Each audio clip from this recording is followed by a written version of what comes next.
Unscripted.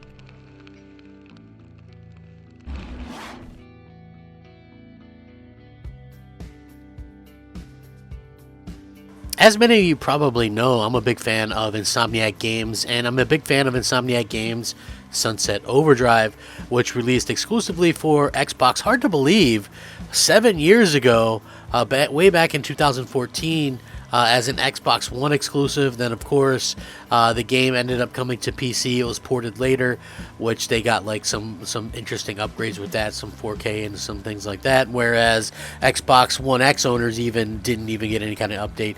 The game ended up being like a 900p, 30 frames per second game. But still, one of my favorite games of last generations. I'm not going to lie, very interesting, a lot of fun, very colorful. If any game could use an updated coat of paint and some tweaks, I think it would be that game. And now it looks like we might have something to do with that game in the very near future on a PlayStation 5 console. And you know what? I'm for it. You know, I've always said this. I love game preservation, but give me the games at the highest possible fidelity with all the content, you know, with the best graphics that you can get, you know, graphics that really kind of stick around. Now, the interesting thing is, I've always said, like, graphically, I'm a big graphics guy. I love great graphics. You know, this has always been a problem with backwards compatibility when you look at stuff from, like, the PS1, PS2 era, and the same thing even with the original Xbox era.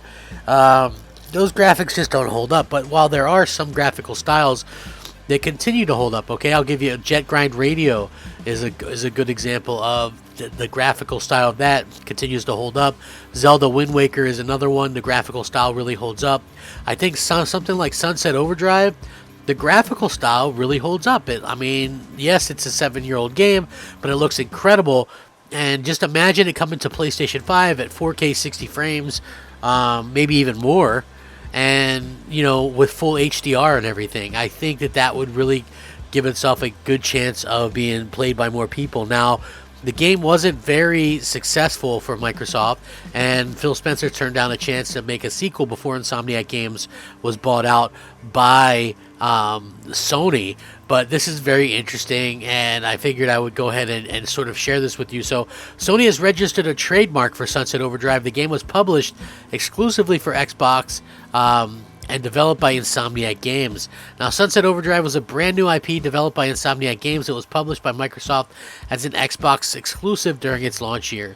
The game was later ported to PC, but it never made its way to other platforms. Now, according to a new trademark filing, Sony has now registered one for Sunset Overdrive. This could be just a regular filing for Sony since they own Insomniac Games, but it could also hint at a port of a game that could head out to the PlayStation 5. Sunset Overdrive was first released and then later in 2014 and later ported to PC in 2018. The PC port was actually published by Xbox Game Studios and ported by Blind Squirrel Games. So yeah, that basically kind of tells you right there a little bit what's going on. Now, that's not even the most interesting thing. So supposedly, and keep this with a huge pinch of salt, while it is 100% true that Sunset Overdrive has now been trademarked and by Sony, that's accurate. You know, but the interesting part to this is the fact that something else leaked out. The next state of play, allegedly, mind you, leaked out, and so we'll have to see how this kind of turns out. But here's what looks like we could be seeing on the next state of play. Dreams Plus, which would be you know, the game Dreams, but this would be coming to PS5, like I guess a PS5 update or whatever. Project Cars 3 from Slightly Mad Studios. Back for Blood, the spiritual successor to you know, the Left 4 Dead games. Let's see, Stray, which is I guess a smaller game or whatever. Sonic Colors Ultimate, which you guys know Sonic Colors, I believe, was like a Wii game. Supposedly, we're going to be getting a remaster for the next-gen consoles and stuff like that. The Mitchells vs. the Machines, Overcharged. Like, see, the thing that leads credence to this list is it's not something that's totally unbelievable, if you know what I mean. It's definitely not like, oh my gosh, there's so many stuff in here, it's totally unbelievable. Yeah, so like I've never even heard of some of this stuff, like the Mitchells versus the Machines. Never heard of it. Of course, Grand Theft Auto, which would be the PS5 version. See, it sounds very all plausible. Sunset Overdrive Refreshed Edition, Insomniac Games coming to PS4 and PS5 fall 2021. And then Sunset Apocalypse, Insomniac Games PS5 to be announced. So supposedly a sequel called Sunset Apocalypse as well. Now think about this, okay? You might go, well, how Insomniac Games is really, doing this, and this. How can they maybe go out and do this game as well? You have to keep in mind, look at it when the Sunset Overdrive came out, and, they were able to actually get that, thanks to that world. That helped them make Spider-Man in 2018. Like, you have a lot of these assets, and you can update them, of course, but you have these assets in place, and you can go out there and kind of do your thing, and so they have this world already, right?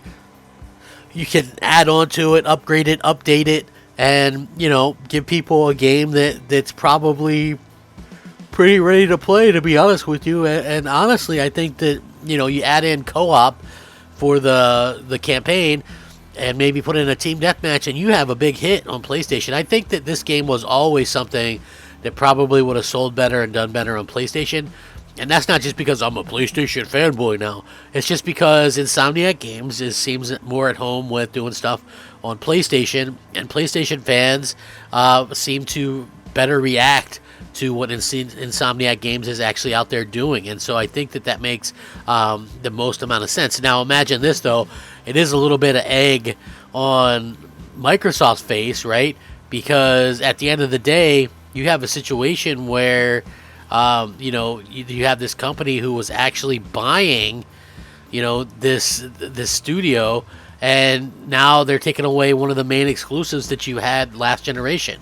It's almost kind of fitting. And then also, if you think about it, this is a situation where we could have had a game like this where, where you had games that realistically, that that were going to come out and could have came out for Xbox during this drought, right? Like a Sunset Overdrive 2, a Quantum Break 2, an Alan Wake 2. Like, Microsoft had the publishing rights, and I know some people might go, well, doesn't Microsoft have publishing rights to Sunset Overdrive? Well, we don't really know, right? Like, they did have the publishing rights for the first one, but sometimes in a contract like that, if a company gets bought out, those publishing rights can revert back to the company or go to the new company. You also have a situation where Microsoft just flat out gave Alan Wake publishing rights back to, Remedy. So you have that situation. And then you look at this, they could have easily just given back the rights to Sony. Or, failing all that stuff, they could just pull what happened with Ninja Gaiden. Remember, Ninja Gaiden 2 was an Xbox 360 exclusive, quote-unquote, but then Ninja Gaiden Sigma or whatever came out that realistically they kind of went out there and showed up basically on the PlayStation 3. And, people were wondering how that could happen. Basically, they changed around enough of the code and things like that to where they were able to kind of get away with that. They were able to go out there and kind of get away with releasing the game on a different platform. And that stuff happens a lot, where you can kind of skirt some of the things, just change a little bit here or there, the name a little bit. They could always just be like Sunset Overdrive something, and it could be, change a couple of things, and next thing you know, you can release it on PlayStation 4 and 5. Now, here's the thing, it'd be basically like a brand new game, and it'd be easy to at the very least, release an upgraded version on, PlayStation 5, because there's such a low install base, low amount of people actually bought the game. In fact, the game even went to Games with Gold at one point, and I don't know, it's just like one of those things. Xbox fans, again, I have so many friends on Xbox, and I remember telling people, download Sunset Overdrive, it's such a good game, and it's free, and they're all just like, told me I was weird, and they never heard of it, and blah, blah, blah.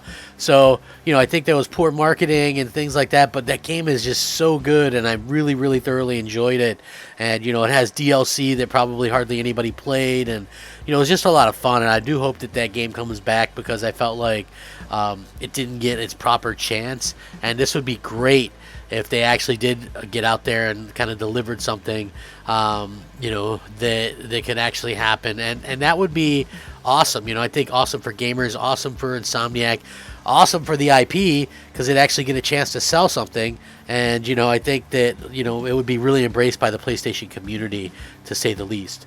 With that being said, I will link this in the description below. You can let me know what you think.